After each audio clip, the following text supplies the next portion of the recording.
प्रियो बाइबल में एक अद्भुत बच्चे की घटना है जिसे परमेश्वर ने बहुत ज्यादा टैलेंट दिया था। उसके पास हर प्रकार के लाभ थे, परंतु जवानी में वह बिगड़ गया। क्या आप जानना चाहते हैं कि वह बच्चा कौन था? तो हमारी इस आराधना में बने रहिए। आप सबको जय मसीह की। आइए हम प्रार्थना करें।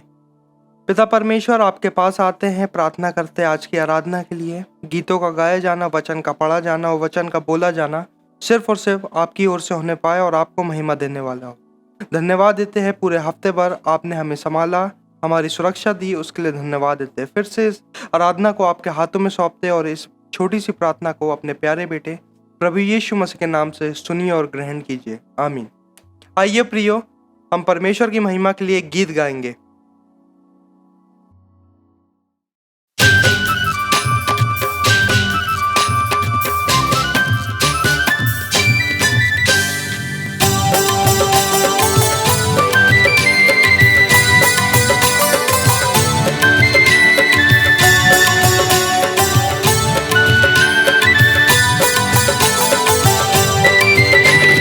यीशु है सच्चा कड़िया, उसकी हम भेड़े हैं।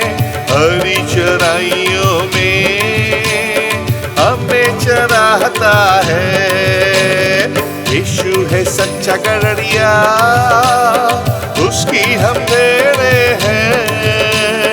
हरी चराइयों में हमें चराता है। हालेलुया आमीन, हालेलुया आमीन, हालेलुया आमीन, हालेलुया आमीन।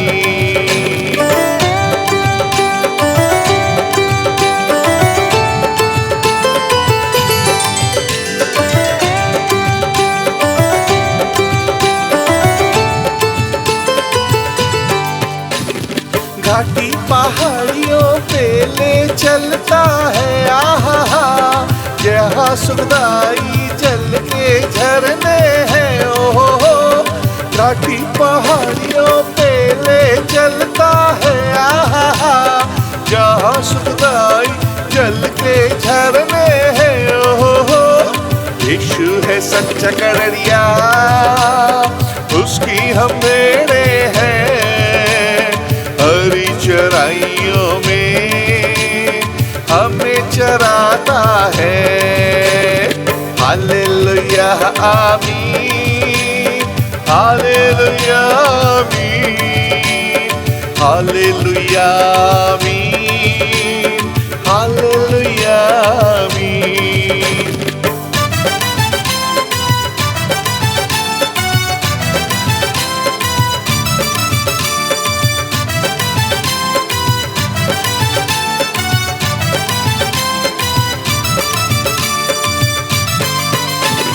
हमें किसी का डर अब तो नहीं है, आहा, क्योंकि हमारे साथ यीशु जो है। ओहो, हमें किसी का डर अब तो नहीं है, आहा, क्योंकि हमारे साथ यीशु जो है। ओहो, यीशु है सच्चा कड़िया, उसकी हम भेड़े हैं। चराइयों में हमें चराता है। हालेलुया आमीन, आमीन, हालेलुया आमीन, हालेलुया आमीन, आमीन, हालेलुया आमीन।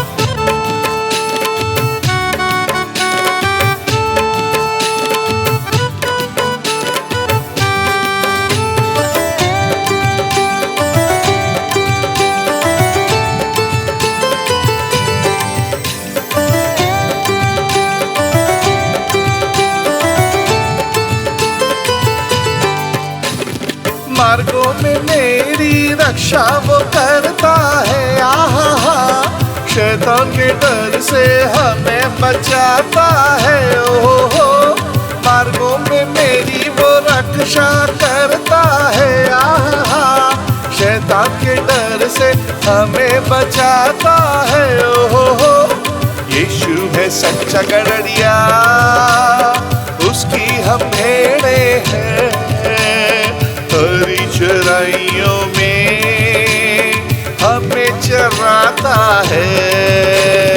हालेलुया आमीन आमीन, हालेलुया आमीन, हालेलुया आमीन आमीन, हालेलुया आमीन।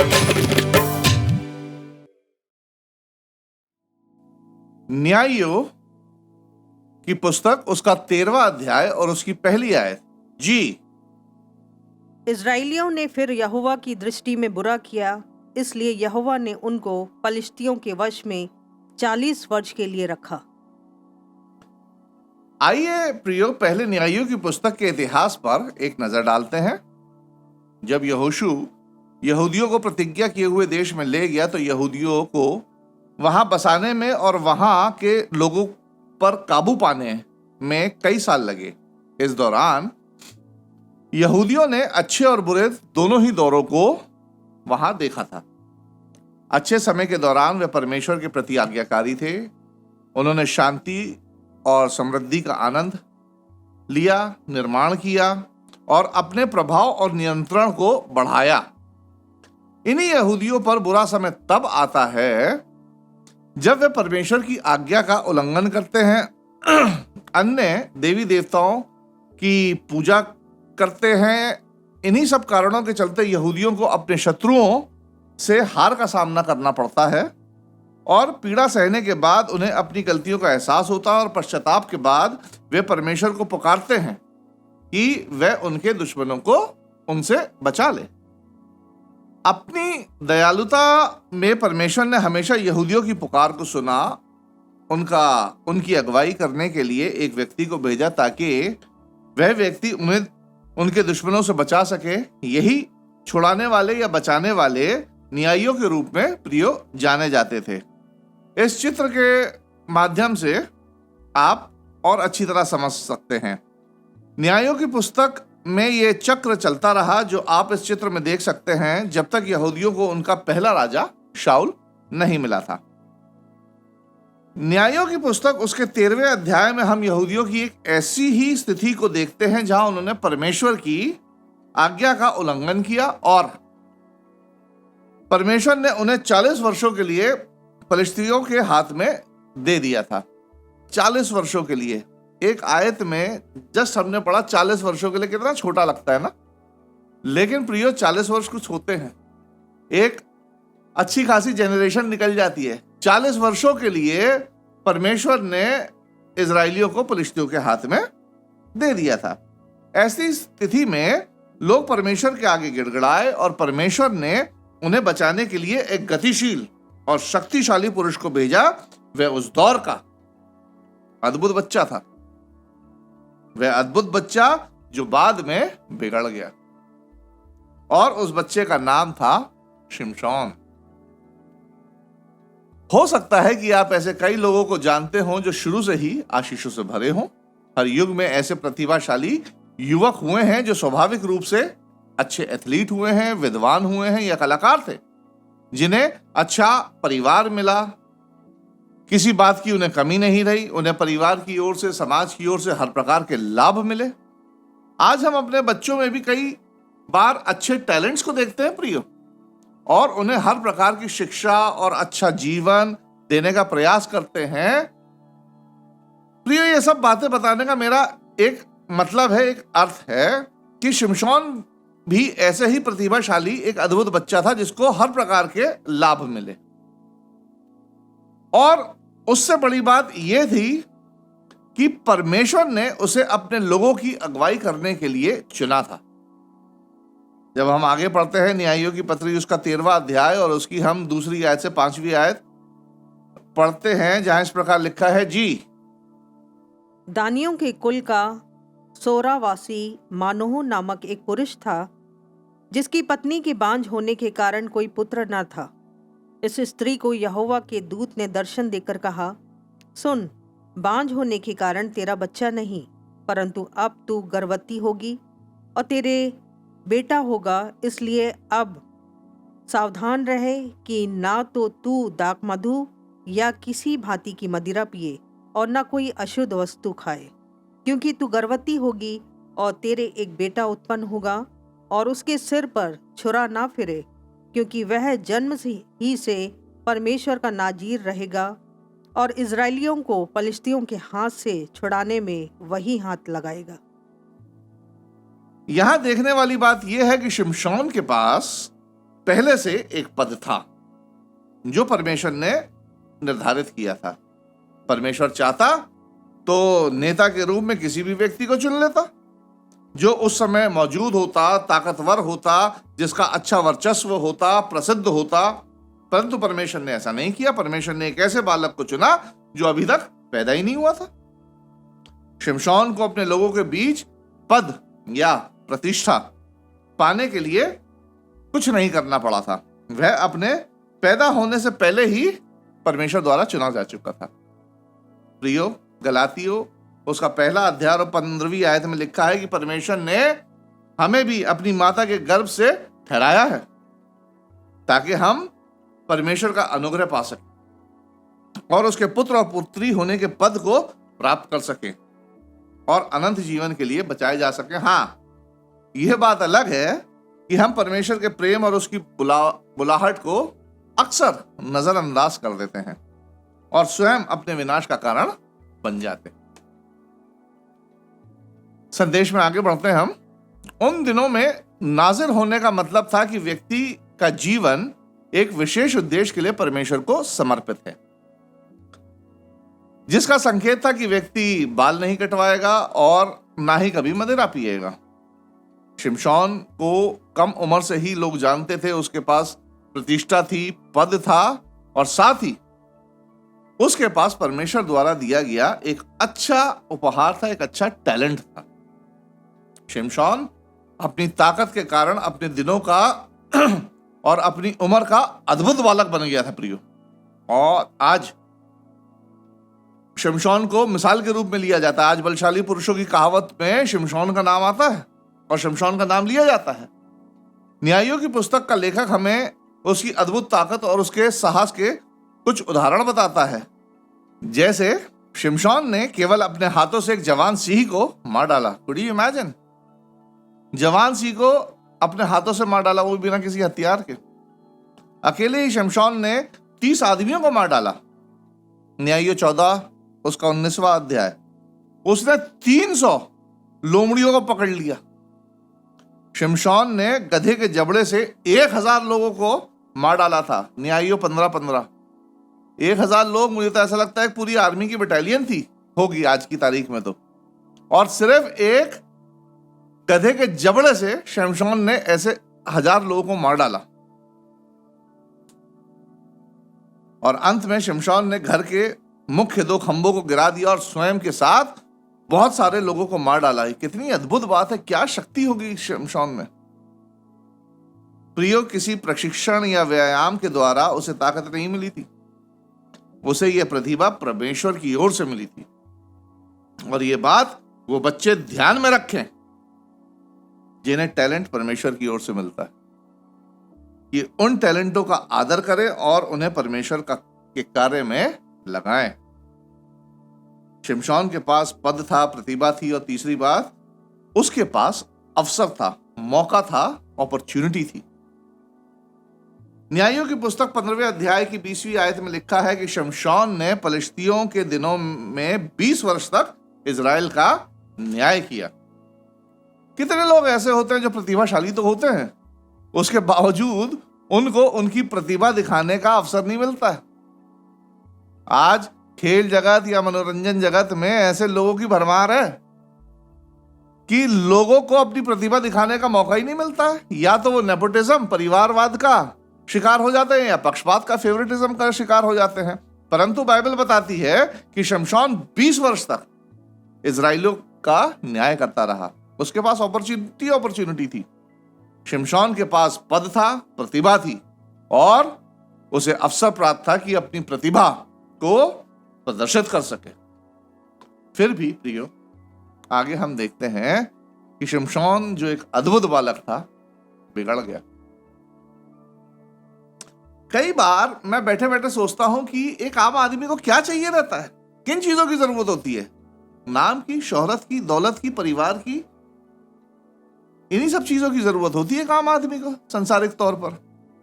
कुछ लोगों के पास ये सारी चीजें होते हुए भी वे अपने आप को नष्ट कर देते हैं। बड़ी अजीब बात है। उदाहरण के तौर पर मैं आपको बताऊं, कॉफी कैफे डे का एक ओनर था जिसका नाम था मिस्टर वीजी सिद्धार्था, जो नामी ग्रामी हस्तियों में इनका नाम गिना जाता था।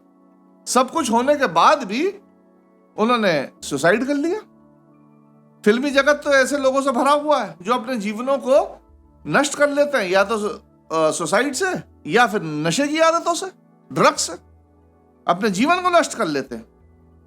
हमारे पॉलिटिशियंस को क्या कमी है, किस बात की कमी है? परंतु उन्होंने लालच, वासना आदि के कारण अपने नैतिक जीवन को बिल्कुल गिरा दिया है। और ये 90% पॉलिटिशियंस की बात कर रहा हूं मैं आपसे। आज हमारे मसीह परिवारों में भी ऐसे लोग हैं, ऐसे जवान हैं जिन्हें हर प्रकार की सुविधा, संसारिक शिक्षा, नैतिक शिक्षा और आत्मिक शिक्षा के साथ साथ अच्छा संपन्न परिवार का लाभ मिलता है, फिर भी वे भटक जाते हैं, नशे की लत में पड़ जाते हैं, अपनी मॉरल वैल्यूज को गिरा लेते हैं। सोचने वाली बात है ये। इन सारी चीजों का क्या कारण हो सकता है? प्रियो, ये कुछ ऐसे सवाल हैं जिनके जवाब देना कठिन है। शिमशोन के बिगड़ने के कारण कोई विशेष नहीं थे कि बहुत विशेष कारण हो कोई ना। एक आम जन के बिगड़ने के कारण जो होते हैं वही शिमशोन के कारण थे। शिमशोन के अंदर एक आवागी या मनमौजी व्यवहार था, इंपल्सिव एंड आउटबर्स्ट बिहेवियर। आप जब न्यायियों के 14वें अध्याय को पढ़ेंगे तो वहां एक घटना का वर्णन है कि शिमशोन कुछ जवानों के आगे एक शर्त लगाता है कि यदि वे उसकी पहेली को बुझा देंगे, सुलझा देंगे, तो वह उन्हें कपड़े देगा। वहां जवानों ने धोखे से पहेली का अर्थ जानकर शिमशोन को बता दिया, जिससे शिमशोन को ठगा सा महसूस होने लगा। शिमशोन जवान था, ताकतवर था और सोचता था मैं मनमौजी हूं, जो चाहे कर सकता हूं। इसलिए उसने अपने विवेक और बुद्धि का सहारा ना लेकर अपनी ताकत का सहारा लिया और उसने शर्त को पूरी करने के लिए पूरे 30 पुरुषों को मार डाला। 30 इनोसेंट पुरुषों को मार डाला, उनके कपड़े लूट लिए और शर्त को पूरा करने के लिए कपड़े दे दिए। उसके मन में प्रियो जो आया बिना सोचे समझे उसने कर दिया। क्या आपको कुछ ये बात जानी पहचानी सी लग रही है? प्रियो, आज हमारे घरों में भी जवान बच्चे हैं, जवान बड़े हो रहे हैं। कई ऐसे हैं जिनके घरों में जवान बड़े होकर वयस्क हो गए। लगभग हर परिवारों ने जवानों का सामना किया है, युवकों का सामना किया है, जवान बच्चों का सामना किया है या कर रहे हैं। और परिवार में जवानों से सबसे ज्यादा पूछा जाने वाला सवाल यही रहता है जब वो गलती करते कि बेटा उस समय तुम क्या सोच रहे थे जब तुमसे ये गलती हुई? तो और जवानों का जवाब क्या होता है? हमें पता नहीं कि हमने क्या किया, हमने तो बस कर दिया, हमने सोचा नहीं, हमने तो बस कर दिया। इस तरह का मनमौजी व्यवहार लगभग हर जवान में एक आम सी बात होती है और यही व्यवहार शिमशोन में भी था, जो उसके विनाश का कारण का एक मुख्य भाग बना। दूसरी बात, शिमशोन के बिगड़ने का कारण उसकी वासना थी, लस्ट। आज प्रियो 99% जवान वासना से या वासना की भावना से बिगड़ते हैं। एक अंग्रेजी में कहावत है, first comes the thought then action. प्रियो, किसी भी चीज को करने से पहले उसका विचार मन में आता है। एकदम कोई काम नहीं कर बैठता, पहले विचार आता है, फिर वो कार्य होता है। शायद यही कारण है जो यीशु मसीह ने कहा था कि जो कोई किसी स्त्री पर कुदृष्टि डाले, वह अपने मन में उससे व्यभिचार कर चुका है। मत्ती 5:27। वासना के शिकार होने का पहला कदम वासना की सोच होती है। अश्लीलता की सोच होती है कि जहां लोग अश्लील चीजें देखते हैं, प्रोनोसाइट्स देखते हैं, ब्लू फिल्म्स देखना शुरू करते हैं। शिमशोन शारीरिक और भौतिक रूप से ताकतवर था और मजबूत था, परंतु अपनी अंदरूनी ताकत में, आत्मिक ताकत में, जैसे संयम में, बहुत कमजोर था। इसलिए वह वासना का शिकार हुआ और आगे जब हम पढ़ते हैं तो इसी वासना के चलते वह अपना सब कुछ खो बैठा था। शिमशोन के बिगड़ने का कारण उसकी परमेश्वर के प्रति अपनी वचनबद्धता को तोड़ना था, breaking his commitment towards God. शिमशोन की शुरुआती परवरिश बहुत अच्छी थी, जैसे आम मसीह परिवारों में बच्चों की होती है। शिमशोन का पालन पोषण परमेश्वर का भय मानने वाले परिवार में हुआ था। जैसे मसीह बच्चों को परमेश्वर के बारे में संडे स्कूल में, घरों में सिखाया जाता है, वैसे ही शिमशोन को भी परमेश्वर के बारे में सिखाया गया था। जैसे मसीह परिवारों में बच्चों को अर्पण करते हैं, वैसे ही शिमशोन भी समर्पित किया गया था और परमेश्वर की आशीष माता पिता के रूप में, अच्छी परवरिश के रूप में, अच्छे स्वास्थ्य के रूप में तथा हष्ट पुष्ट और बल के रूप में हर प्रकार के लाभ शिमशोन के साथ थे। परंतु जैसे जैसे शिमशोन बड़ा हुआ, परमेश्वर का अनुसरण करने के बजाय, परमेश्वर के प्रति विश्वास योग्य रहने के बजाय वह गिरता गया, आत्मिक रूप से गिरता गया। उसके सामने परीक्षाएं आईं, टेम्पटेशंस आईं, चुनौतियां आईं और मनमौजी व्यवहार के चलते, वासना के चलते वह इन परीक्षाओं में, इन चुनौतियों के अंदर कमजोर होने के कारण, अपने मन के अंदर कमजोर होने के कारण वह पाप में गिर गया। अक्सर प्रियो, हर मसीह परिवार में जब बच्चे छोटे होते हैं और माता पिता उन्हें बाइबल की आयतें याद कराते हैं, बाइबल की चीजें याद कराते हैं, बाइबल की कहानियां बताते हैं और दूसरों के आगे बाइबल की बातों को प्रदर्शन करने को कहते हैं, ऐसे में माता पिता जो हैं अपने आप को बहुत गौरवान्वित महसूस करते हैं कि हमारे बच्चे देखिए बाइबल की कितनी बातें जानते हैं। परंतु उन्हीं बच्चों से जब वे जवान होते जाते हैं, जब वो जवान होते हैं, तब पूछिए कि बेटा जो तुम्हें बचपन में याद था, अब जरा सुनाओ। अक्सर 90% जवान जैसे जैसे बड़े होते हैं वे सांसारिक चीजों को अपने अंदर डालते जाते हैं और आत्मिक चीजों को अपने अंदर से बाहर निकालते जाते हैं। आगे न्यायियों की पुस्तक बताती है कि धोखे से शिमशोन के बाल काट दिए गए और उसकी ताकत चली गई, उसे अंधा कर दिया गया तथा फलिश्तियों के त्योहारों में उसे as a trophy, human trophy, विजय के चिन्ह के रूप में उसकी नुमाइशें होने लगी। इन्हीं परीक्षाओं में गिरकर एक अद्भुत, एक टैलेंटेड बच्चा जो था प्रियो, एक अपमानित गुलाम बन जाता है। कितनी शर्म की बात, इतना टैलेंटेड बच्चा एक अपमानित गुलाम बन जाता है। फिर भी इस सच्ची कहानी का अंत बुरा नहीं था।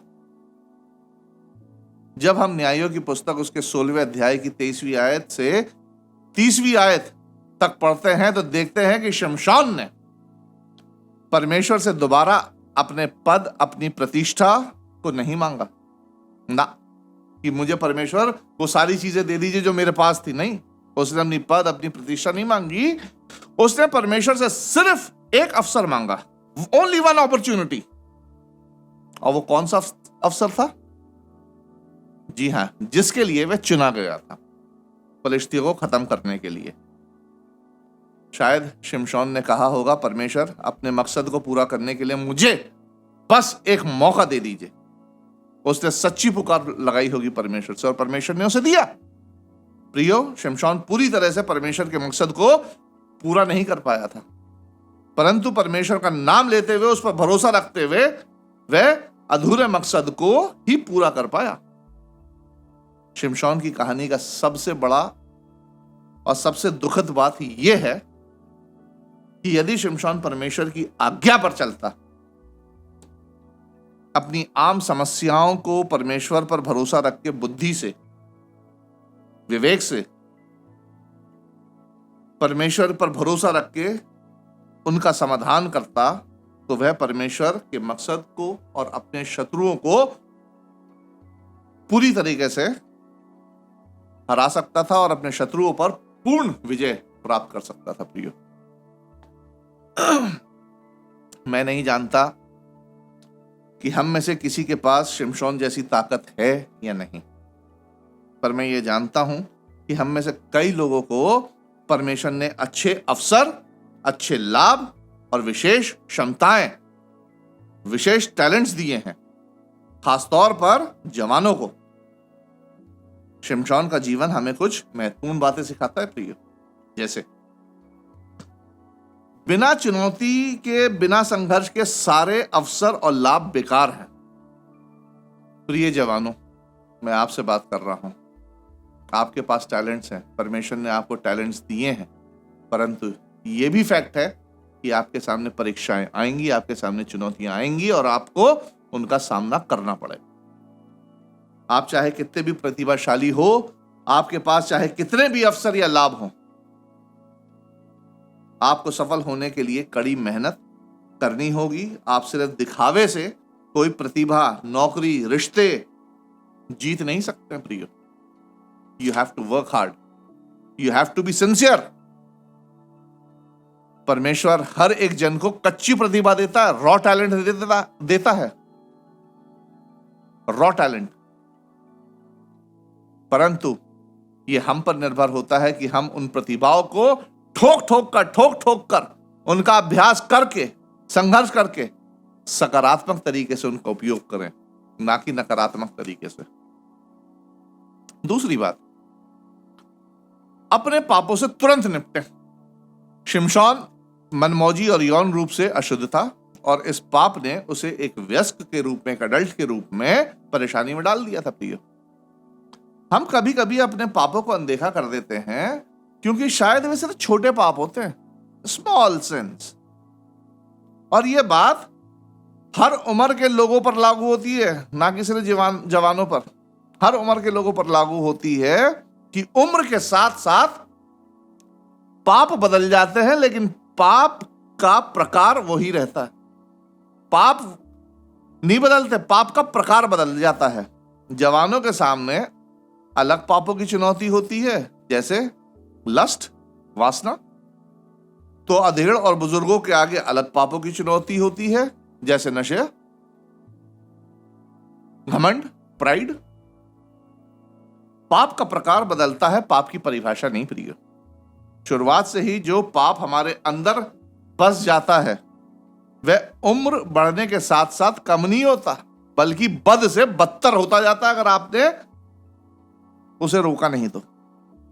जैसे उदाहरण के तौर पे मैं आपको बताता हूं, इंटरनेट पे बच्चों की शुरुआत अश्लील तस्वीरें देखने से शुरू होती है, जो आगे चलकर लोगों को बलात्कारी बनाती है और वेश्यावृत्ति में ढकेल देती है। शुरुआती तौर पर छोटी छोटी चीजें बच्चे बिना पूछे उठाना शुरू कर देते हैं, अपने माता पिता की जेब से पैसे निकालना शुरू कर देते हैं, और आगे चलकर यही बच्चे चोर और डकैत बन जाते हैं। ऐसे अनगिनत उदाहरण दिए जा सकते हैं। यहां मुख्य मुद्दा यह है कि हम अपने पापों को नजरअंदाज ना करके उनसे हम तुरंत निपटें, चाहे हम किसी भी उम्र में क्यों ना हो।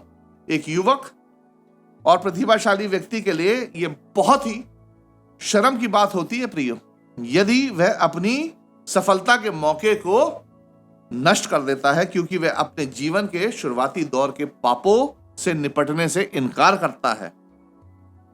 किस लिए इनकार करता है? सिर्फ अपने मनमौजी रवैये से। इस दुनिया में तो सब चलता है, चलने दो, हमारी मर्जी, जो हम चाहेंगे वो करेंगे, आगे देखते हैं क्या होगा। ये सब व्यवहार के चलते जवान अपने आप को नष्ट कर देते हैं। तीसरी और अंतिम बात, परमेश्वर आपके बचाव में आएगा।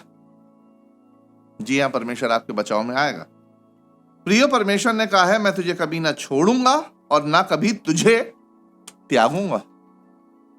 प्रियो, इस आयत में तुझे कोई और नहीं है।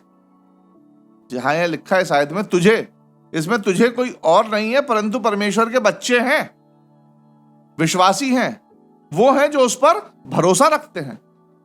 शिमशोन ने भी शायद वह सबक सीख लिया था जो उसके लोगों ने सदियों पहले सीखा था, कि जब आप अंत में सब कुछ अपना खो देते हैं और मदद के लिए परमेश्वर को पुकारते हैं, तो परमेश्वर आपको बचाने के लिए आता है। शिमशोन ने प्रिय अपना सब कुछ खो दिया था। उसने अपने अभिमान पर विजय प्राप्त की और नम्रता के साथ, मेरी बातों पर ध्यान दीजिए, नम्रता के साथ परमेश्वर से एक अवसर मांगा और परमेश्वर ने उसे वो अवसर प्रदान किया। प्रियो, अक्सर मनुष्य अपना सब कुछ खो देता है, सब कुछ खो देता है, परंतु अंत में भी अपने अभिमान को, अपने घमंड को वो नहीं छोड़ पाता। प्रियो, मनुष्य की प्रतिभा, दौलत, शोहरत, ताकत या भौतिक धार्मिकता परमेश्वर को किसी भी रूप से प्रभावित नहीं कर सकती है। परमेश्वर मनुष्य के विश्वास, उसकी विनम्रता, उसकी सच्ची पुकार और मदद पड़ने पर परमेश्वर पर भरोसा रखने की भावना से ही प्रभावित होता है। आज हमारे सामने प्रश्न है कि आप परमेश्वर द्वारा दी गई प्रतिभाओं और अवसरों का उपयोग कैसे कर रहे हैं? क्योंकि हर व्यक्ति में परमेश्वर ने कुछ ना कुछ तो प्रतिभाएं दी ही। क्या शिमशोन की कहानी में आप अपने आप को तो नहीं देख रहे हैं कि एक अच्छी शुरुआत, लेकिन आत्मभोग, सेल्फ इंटेलिजेंस और पाप के कारण बिगड़ा हुआ परिणाम? यदि ऐसा है तो शिमशोन की तरह लंबा इंतजार ना करें प्रियो, और अपनी प्रतिभाओं को परमेश्वर के लिए दोबारा समर्पित करें और परमेश्वर से एक नई शुरुआत के लिए मदद मांगे और अपनी सारी प्रतिभाओं से और पूरी क्षमता से परमेश्वर की सेवा और उसकी महिमा करें। परमेश्वर अपने पुत्र प्रभु यीशु मसीह के माध्यम से आपकी सच्ची पुकार सुनने के लिए और आपकी मदद करने के लिए तैयार है, क्योंकि उसका वचन कहता है प्रियो कि प्रभु की आंखें धर्मियों पर लगी रहती हैं और उसके कान उसकी विनती की ओर लगे रहते हैं। आप सबको परमेश्वर आशीष दे, आप सबको प्रभु यीशु मसीह में शांति मिले। आप सभी को जय मसीह। आइए हम प्रार्थना करें। धन्यवाद, धन्यवाद जीवित महान सर्वशक्तिमान पिता परमेश्वर, आज के दिन के लिए धन्यवाद देते हैं, तेरी उपस्थिति के लिए आराधना में धन्यवाद देते हैं। पिता परमेश्वर, बीते सप्ताह में हम सबों को संभाला, धन्यवाद देते हैं, आज का नया दिन दिखाया और पिता परमेश्वर जय के दिन में हम सबों को प्रवेश कराया। प्रभु धन्यवाद देते हैं, आने वाले सप्ताह में भी तेरी दया, तेरा अनुग्रह चाहते हैं। पिता परमेश्वर, आज की आराधना में गीत का गाया जाना, वचन का पढ़ना, वचन का सुनना, सारी बातें तेरी महिमा का कारण होवे, तुझको ग्रहण योग्य होवे। ये सेवकाई ऑनलाइन के माध्यम से जितने लोगों के पास ये आराधना पहुंचती है, अनुग्रह और दया को चाहते हैं मेरे खुदावंद, कि हर एक के जीवन में तेरा वचन कार्य करने पाए। और पिता परमेश्वर, जितने लोग सुनते हैं, सम्मिलित होते हैं, हर एक पर आशीष उतरने पाए। पिता परमेश्वर, हमने तेरे वचन में सुना है कि किस प्रकार से शिमशोन परीक्षा में पढ़कर पिता परमेश्वर अपनी प्रतिभा को, अपने टैलेंट्स को जो परमेश्वर की ओर से था, किस प्रकार उसने खो दिया। आज हम देखते हैं तेरे वचन अनुसार प्रत्येक व्यक्ति अपनी ही अभिलाषा से खींचकर और पढ़कर परीक्षा में पढ़ता है। होने दे कि हर एक व्यक्ति क्या जवान, क्या बड़े, हर एक पिता परमेश्वर अपने सृजनहार को अपनी जीवन की हर एक परिस्थिति में, हर एक अवस्था में स्मरण करने पाए और तेरे वचन अनुसार अपने जीवन को चलाने पाए, ताकि हम किसी भी प्रकार से किसी भी परीक्षा में ना पढ़ने पाए। यदि हमारे सामने कोई भी ऐसी परीक्षा आती है मेरे खुदावंद, तो हम तेरे वचन को स्मरण करते हुए उस परीक्षा से बाहर निकलने पाए। दया और अनुग्रह चाहते हैं पिता परमेश्वर, हर एक लोगों को संभालिए, हर एक की रक्षा और रखवाली करिए। आने वाले समय में भी पिता परमेश्वर हम तेरी सेवकाई में लगे रहें, ऐसे ही दया को चाहते हुए इस विनती को प्रभु यीशु मसीह के नाम में मांगती हूँ, आमीन। आने वाले सप्ताह भी हम ऑनलाइन के माध्यम से आपके सामने स्तुति गीत, वचन और आराधना के साथ फिर हाजिर होंगे। तब तक के लिए जय मसीह की।